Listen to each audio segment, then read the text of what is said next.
tomto videu se budeme zaobírat tím, jak z takovéto jednoduché stěny vytvořit komplexní, nastavenou, vybarvenou skladbu, která tvoří jednu ucelenou stěnu. Toto video navazuje na předchozí a bude doplňovat další informace do tématu stěn v Revitu. Bez dalšího otálení pojďme se přesunout na to, jak vytvořit takovouto stěnu. V základu začínáme s tím, že máme stěnu jako takovou, které se vždycky vybírají v tomto listu, ve kterém se nachází mimo jiné i obvodové pláště a složené stěny, kterým se budeme věnovat v dalších videích. Každopádně zde v základních stěnách je od základní výchozí šablony Revitu několik typů stěn již předvytvořených, ale my si budeme udělat vlastní. Uděláme to tak, že si danou stěnu vymodelujeme někde mimo, učíme si prozatím tu 200. Stěnu v Revitu upravujeme tak, že zde, v této tabulce, kterou jsme řešili v minulém videu, máme, jak jsem řekl, zmíněný list a zde upravení prvku, respektive upravení typu. Pokud do něj klikneme, tak zde můžeme měnit veškeré parametrické vlastnosti tohoto modelu. V základu se nám zde nachází tyto možnosti, kde typem můžeme vybírat všechny možné stěny z rodiny systémová základní stěna. Z toho samozřejmě můžeme vybírat a měnit. To určuje i možné upravitelné možnosti. Čili když bychom tady vybrali tuto stěnu a potvrdili, tak se nám stěna změní na nějakou již vytvořenou od Autodesku. Chceme-li si udělat vlastní, tak na to musíme použít zde možnost duplikovat. Požádá nás to o vložení originálního názvu, čili dejme tomu základní stěna troušky 500 mm. V případě, že by se nám to nelíbilo, zde je možnost přejmenovat, přejmenujeme ji třeba na 400 mm. Případně jinou hodnotu. To máme založenou stěnu a tato tabulka nám pomůže definovat jednotlivé vlastnosti té stěny. Na základu nejdůležitější je tedy záložka stavba, na kterou když klikneme na její modrou část, tak ji můžeme stejně jako ostatní všechny zavřít a také otevřít. Tady se upravuje většina věcí, které jsou spojené se stěnami, takže na to se vrhneme za chvíli a rychle projedeme tyto možnosti. Materiály a povrchové úpravy, ty vychází z možnosti skladba. Vzor hrubého měřítka, ten vychází z této možnosti zobrazení modelu, kterou jsme řešili v videu, které se zaobíralo celkové rozhraním Revitu. A zde jsou spíše fyzikální vlastnosti, které jsou obsažené opět v materiálech, které udáváme zde ve skladbě. Pak jsou zde identifikační data a ty jsou vhodná pro výkazy a pro jiné upřesňování prvků z pohledu například označování typu požární odolnosti ceny a tak dále. Přesuneme-li se teda do té nejdůležitější kolonky, což je skladba, tak se nám otevře zde takováto poměrně komplexní tabulka, ve které můžeme upravovat samotnou skladbu, což je řez tou stěnou. V základu vidíme, že se nám tady nachází tabulka, ve které my vybíráme jednak typ konstrukce, který děláme, jeho materiál, jakou má prioritu v rámci napojování na ostatní konstrukce a jakou má tloušťku, zalomení, konstrukční materiál a tak dále. Nejlepší bude si to hnedka naznačit tím, že konstrukce se dá měnit na tyto možnosti a my si budeme chtít vytvořit například klasickou složenou zateplenou stěnu. Řekněme, že uděláme trošku komplexnější variantu, čili z jedné vrstvy zde tlačítkem vložit si můžeme vkládat vrstvy a tlačítkem nahoru a dolů je posouvat v rámci skladby. Důležité je tady, že je zde napsaná vnější a vnitřní hrana, což znamená vnitřní hrana je interiér, vnější hrana je exteriér. Pokud se proklikneme zde do kolonky materiál, respektive podle kategorie zde je napsaný, když klikneme zde na 3 tečky, tak se překlikneme do materiálu. Zde nám Revit vyskakuje mnoho různých materiálů, které jsou vytvořené Autodeskem. Můžeme si vytvářet i vlastní, ale to necháme na jiné video. Teď tady zkusíme najít něco jako omítka. Hrubá omítka béžová hladká může být. Klikneme na ní a klávesou zkrátkou OK ji přiřadíme. Nyní zde máme. Pravděpodobně se nejedná přímo o konstrukci, ale o nějakou dokončovací, takže ji zde můžeme vybrat. Tady to jsou spíše informativní pomůcky. Funkce vlastně té vrstvy v skladbě. Konstrukci můžeme naopak vybrat nějakou cihlu, třeba cihla běžná může být. A dáme jí nějaké určité tloušťky, třeba 300. Kdežto hrubou omítku můžeme dát tloušťky třeba 15. Dále tak můžeme přidat zateplovací systém nějaký, čili vyhledáme izolace a vybereme třeba pevnou izolaci, může být, dáme jí tloušťku třeba 200, můžeme přidat i další omítku, zde můžeme použít to, že název toho materiálu je ve své podstatě nejhlavnější možností nebo nejhlavnější vlastností toho materiálu.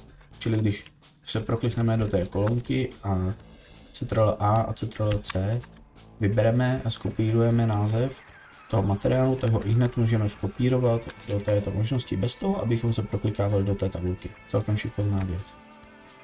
Tady opět můžeme nastavit, že je to teplná izolace a že to bude dokončovací 2 třeba.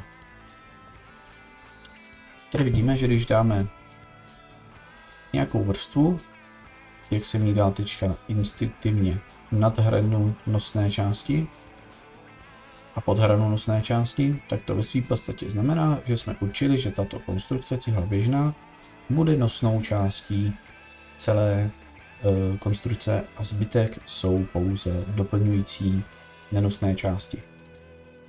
Tady to, kde máme hranu nosnou a nenosnou, nám bude ovlivňovat pak čára umístění, kterou jsme řešili v minulém videu. Dále pak si můžeme všimnout, že automaticky, když máme něco nad hranou nosné části nebo pod ní, tak se to zaškrtne jako zalomení. Dále pak můžeme pracovat s touto tabulkou. Vidíme, že tato je prozatím vyšeděná a je u ní napsané upravit vertikální skladbu pouze náhled řezu. To nám pomůže zde.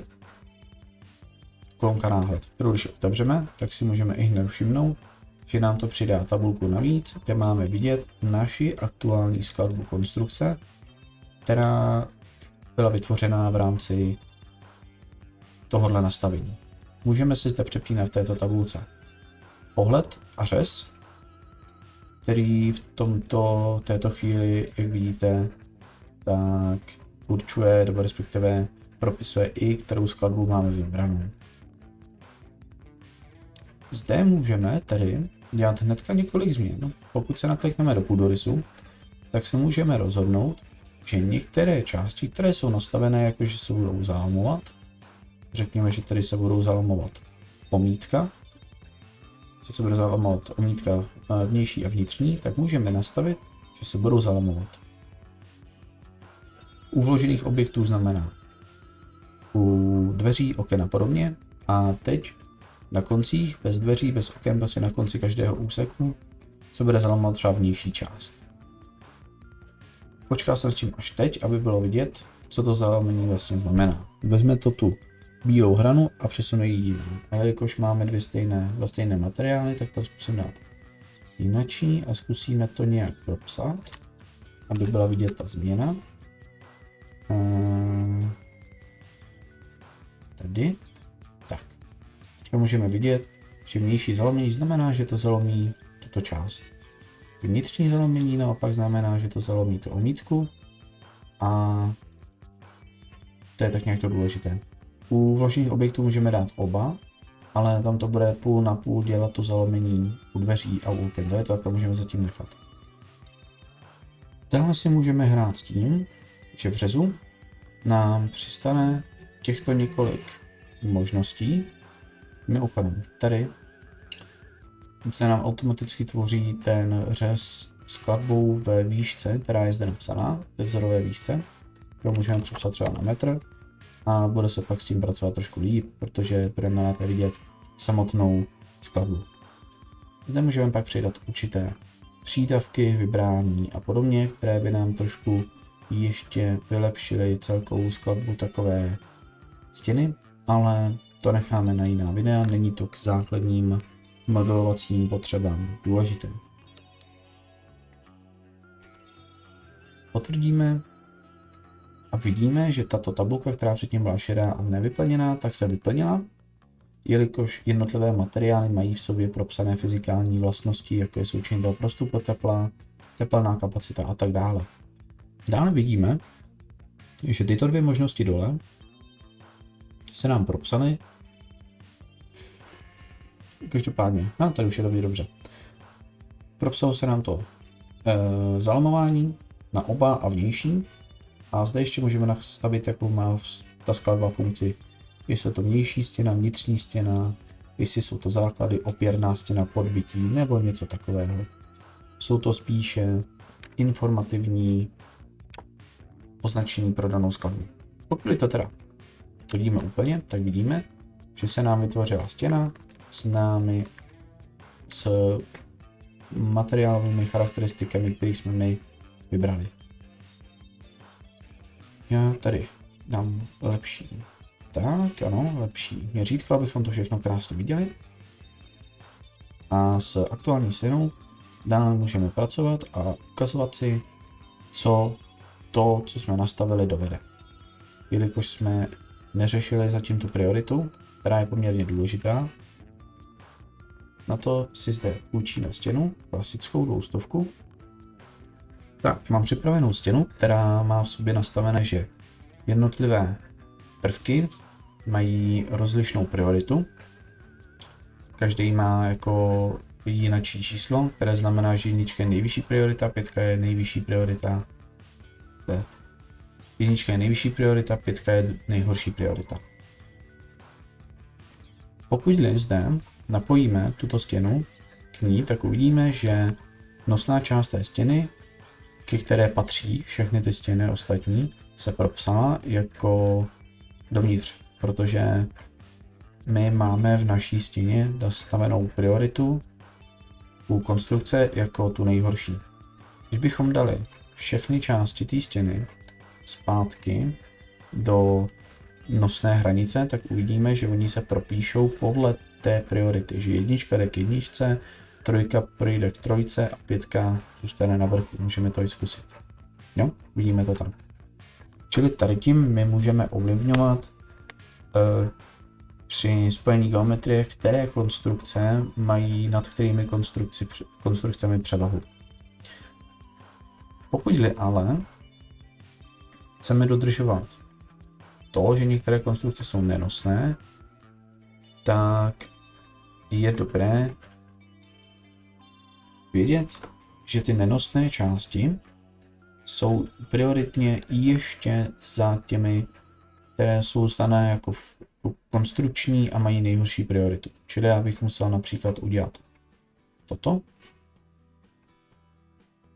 aby se ta konstrukce nějak proměnila. Abych ukázal, jak vypadá zalomení do obou stran, tak tady vypneme tloušťku čar a vidíme, že to zalomení, kde je nastavené oba, čili tato, nám vytvoří takto poloviční zaoblení pro obě ty části, které je aplikované jenom na tu část, kde je nějaký vložený objekt. Vidíme zde. To by zároveň nemělo platit v případě, že bychom dělali nějaký vyřezávaný otvor do takové stěny. Vidíme? Tady se to řídí stále tím koncovým zalomením. To by bylo v základu vše, co potřebujete vědět k úpravám stěn, skladbám a obecně k tvorbě skladeb v Revitu. Děkuji vám za pozornost, budu vám velmi vděčný za like, za veškeré sdílení, odběry a jakoukoliv kritiku, poznámky a nápady, které byste mohli nechat v komentářích. A my se vidíme u dalšího.